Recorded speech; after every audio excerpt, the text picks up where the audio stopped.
Hello everybody, the Lawn Gnome is here. I am Groot. No!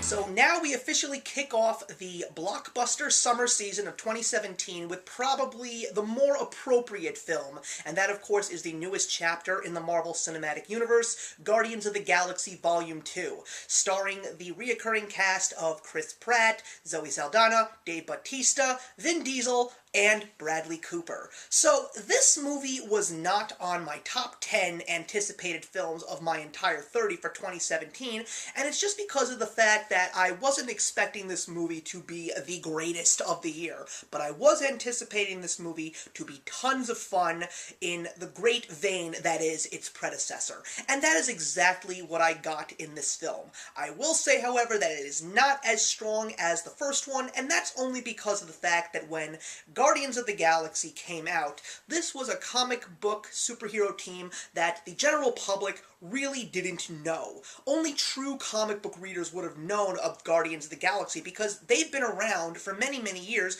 in different lineups as well. The director had so much to work with and could definitely go in different directions and bring some originality to the front, which he did, and that is why Guardians of the Galaxy was so successful. So this movie brings the whole fun factor, but because of the fact that the universe is already established, you would expect a little bit more, and that's where I feel the movie falls just a little bit flat. But we'll get into that. First, let's talk about the strong suits. The characters are fantastic. Each and every one of them has a story to tell. Even more side characters like Nebula and Yondu got so much more character development than I thought that they were going to, and even some new characters like Mantis, who I feel still has a little bit of ways to go. She was definitely cute and entertaining, and the way that she played off of Drax was very, very funny. We also had Kurt Russell as Ego, which is a character that I actually know because I am very interested in the cosmic universe of the Marvel comic book universe, and that includes these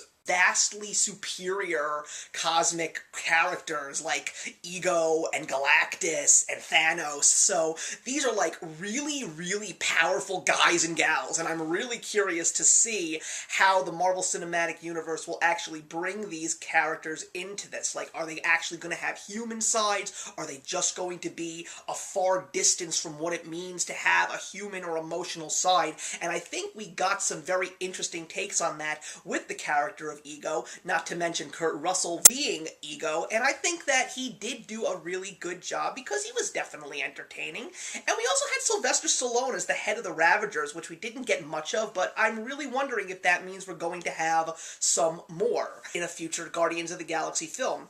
A really big positive was the fact that most comic book movies try and do this, and Guardians of the Galaxy I think may be one of the few that actually gets it right. There were so many things going on in this movie, and what comic book films fail to do on numerous occasions is have tons and tons of characters and tons of plot points and just not manage to intertwine them well. Guardians of the Galaxy does that because while they do expand, they don't expand too much to keep the story grounded to what they're actually trying to tell.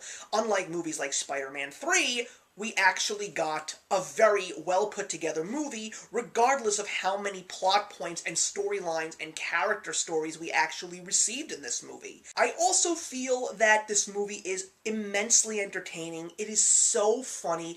Baby Groot practically drives this movie. I mean, when you see the opening sequence of Guardians of the Galaxy Volume 2, you know exactly how this movie is going to go. And I think that that is one of the more positives. There's also tons of Easter eggs in this movie for tons of true comic book fans that even I thought were absolutely fantastic, but I'm not going to give that away. You got to see that for yourself. However, I feel that one of the biggest weaknesses is the fact that the antagonists, or the villains, because the villain in this movie, or villains, so to speak, are not really fleshed out, and that is one of the Marvel Cinematic Universe's biggest problems. The new villain that's brought into this story is the Sovereign, and to me, they really didn't come off threatening.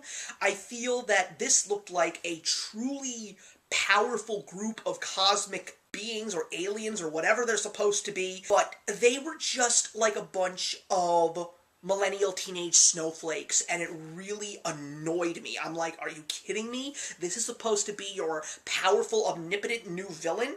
Now, granted, we also had some interesting things with Ego, but again, I feel that he wasn't as fleshed out as he really should have been in order to be a very powerful presence in this film, whether he was a hero or a villain. I mean, judge for yourself. Go see the movie. And don't even get me started on the fact that we have 5 mid-credit and end-credit scenes in this film, and I think that you are going to be surprised and excited to see what's going to come.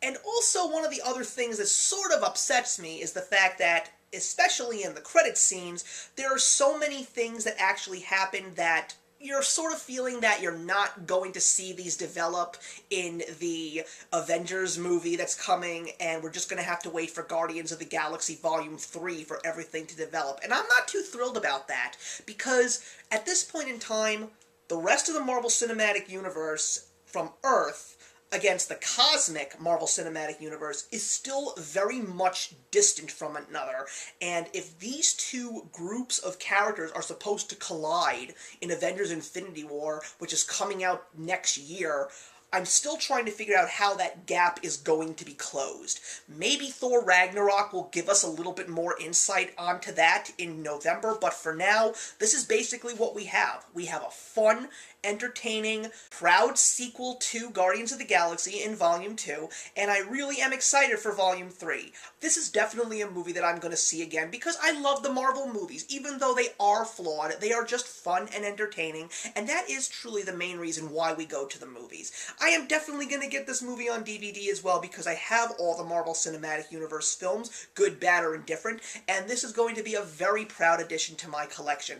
Go see this movie and see it in 3D, guys. It is definitely worth the extra money. I am giving Guardians of the Galaxy Volume 2 3 stars out of 4. Thank you very much for watching, everybody. Put your comments in the box below, and let's discuss Guardians of the Galaxy Volume 2, and I will see you in the next one. Hey, thank you so much for stopping by my channel today. If you're new here and want to see more of what my channel has to offer, please click on the link to my last video, or hit that subscribe button to be kept up to date with all of my uploads. Content of all sorts is posted here quite often, so trust me, you do not want to fall behind. I will see you in the comments, and actions speak louder than words.